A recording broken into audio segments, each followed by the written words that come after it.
London in the 1700s was a city of extremes, a booming metropolis of over 500,000 people, yet plagued by chaos that would reshape the modern city. This was also an era of transformation. Elegant squares rose in the West End, and architects like Christopher Wren rebuilt the city in grand style. Thanks to new advanced AI software, we can now recreate these scenes with unprecedented accuracy. By analyzing actual 18th century paintings and engravings, we're able to show how London is likely to have looked, the architecture, streets, people, and atmosphere of the time, allowing us to step back nearly 300 years and experience the city as Londoners once did. This is an extraordinary bird's-eye view of the city of London from the mid-18th century. Looking up the River Thames from what would later become the site of Tower Bridge, you're seeing the beating heart of Georgian in London, the world's largest port and the center of global commerce. Dominating the skyline is Sir Christopher Wren's magnificent St. Paul's Cathedral, completed in 1710 after the Great Fire of 1666 destroyed the medieval city. To the right, you can see the monument to the Great Fire, standing as a permanent reminder of the catastrophe that reshaped London. The Thames is crowded with sailing ships and rowing boats. This was London's highway teeming with trade from across the British Empire. Notice the famous Old London Bridge still lined with houses and shops as it had been for centuries. This view captures London at the height of its Georgian prosperity, when it was transforming from a medieval city into the capital of an emerging global superpower. This is the iconic view from One Tree Hill in Greenwich Park, looking northwest toward London in the mid-18th century. You're standing at what would become one of the most scientifically significant spots on Earth. In 1884, Greenwich was chosen as the location of the prime meridian, making this the center point from which all longitude is measured globally. Below the elegant Queen's House sits nestled between the grand colonnades of Greenwich Hospital, completed in 1751 as a home for retired naval seamen, Britain's version of Lean Valid in Paris. These Baroque masterpieces by Christopher Wren and Nicholas Hawksmoor were statement architecture, proclaiming Britain's dominance of the seas. Greenwich was the gateway to London for maritime trade, and this elevated viewpoint allowed visitors to survey the entire approach to the capital. The fashionably dressed figures in the foreground are taking in what was considered one of England's finest prospects. A view that has captivated artists and writers for over 3 centuries and remains virtually unchanged today. This is Leicester Square in the mid-18th century, one of London's most fashionable residential addresses. The grand building dominating the center is Leicester House, built in 1635 for the Earl of Leicester and later home to several members of the royal family, including Frederick, Prince of Wales. The square became a magnet for artistic genius. William Hogarth lived and worked at number 31 on the right, marked by a bust of Van Dijk above his door. Opposite at number 47, Sir Joshua Reynolds would establish his portrait studio in 1760, painting the era's most influential figures. Notice the equestrian statue of King George I at the center of the square, erected in 1753. By this period, Leicester Fields had transformed from open farmland into one of London's most desirable addresses, though its grandest days as a residential square were numbered.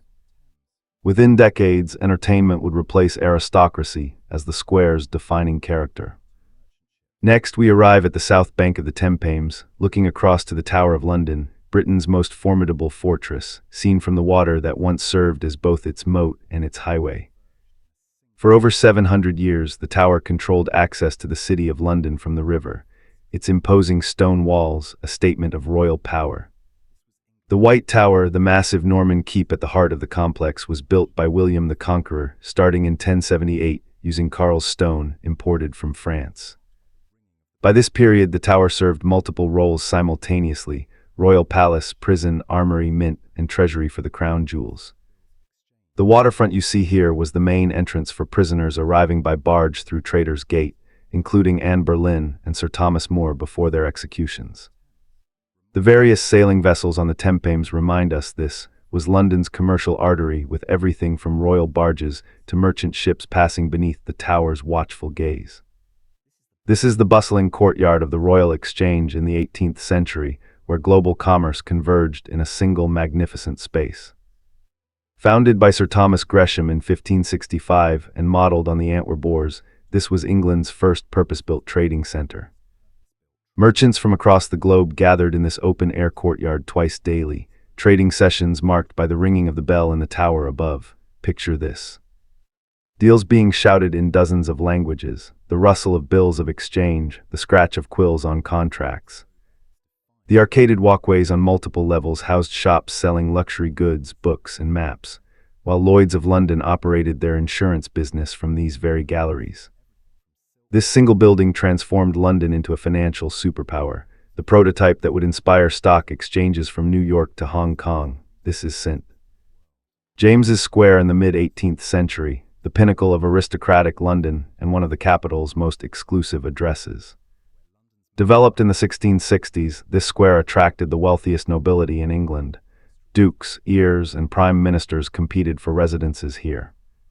What you're seeing is royal gardener Charles Bridgeman's 1720s transformation of the square. He installed that elegant basin 150 ft wide and surrounded by 8 stone obelisks bearing lamps enclosed by ornamental ironwork. Before Bridgeman's intervention, the square had been, in the words of residents, rude and in great disorder, muddy, neglected, and frankly embarrassing for such prestigious addresses. St.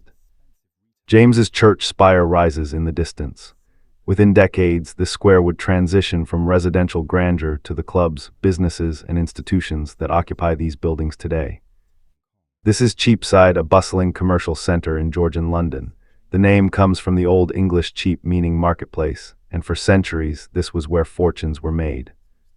The elegant steeple rising above the street belongs to St. Mary Low, Christopher Wren's masterpiece rebuilt after the Great Fire. Those famous bow bells defined what it meant to be a true Cockney. Anyone born within their sound could claim that proud title. Down this wide avenue, merchants sold everything from silks and jewelry to books and spices. The rows of shops you see lining both sides were among the most expensive retail premises in the world. This wasn't just a street.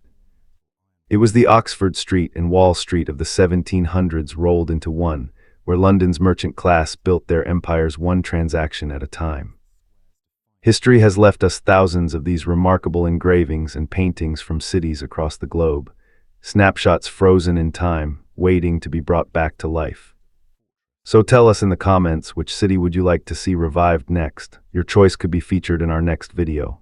Thanks for watching, and we'll see you in the